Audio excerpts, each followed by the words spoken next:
Now, what is colonialism? Colonialism means relationship, means political and social relationship between two countries, of which one is the ruler and the other is the colony. The ruling country not only has political control over the dominated country, but also administrative and economic control also.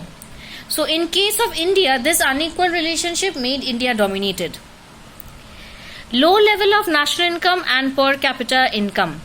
The economic condition of a nation can be judged with the data of national income and per capita income. Obviously, we know that. Okay. Now, no sincere attempt was made by the British government to estimate India's national and per capita income. Some individual attempts were made by experts like Dadabhai Naoroji, William Digby, Rao, Desai, but all these estimates produce conflicting and inconsistent results. Most of the studies reveal the country's growth of agricultural real output during the first half of the 20th century was less than 2% and 0.5% growth in per capita output per year. So see, as India was a dominated country by the British rule, so what was happening? The British government did not take any sincere effort to estimate India's national income or per capita income. Few of the experts made an attempt, but their results were conflicting. However, that of Dr. Rao's estimates of national income and per capita income were considered significant.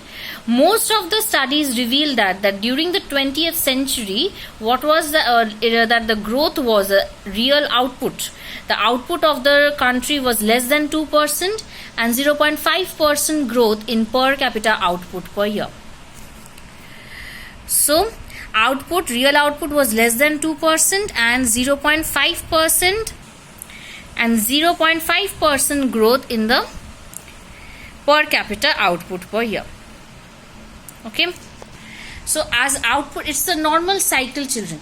If there is no development in the country, if people don't have money, if the British government did not encourage the Indian economy to increase the output, did not help the economy to increase the output, then obviously output will be low. And if the output is low, obviously the national income will be low, because if the output is low, there will be less employment, less income generated, less demand, and thus more dominated, and thus again the output will be low, because if there is no demand, there is no need of output. Okay, so with no income, so output low, less employment, less income, less demand, again the cycle continues with low output. Okay, and the British government did not make any attempt to check the national income or per capita income of the country, or to increase the income or to improve the output of the country. Okay. Now we will move to the agricultural sector during the British rule. See, the agriculture sector during the pre-British period, the condition of Indian agriculture was not only satisfactory. India's economy under the British colonial rule was overwhelmingly rural and agricultural in character. Nearly 85% of of the country's population lived mostly in the villages and derived livelihood directly or indirectly from agriculture. Even with this large proportion of the population engaged in agriculture, the country was not self-sufficient in food and raw materials for the industry. So this I will be explaining in the next video.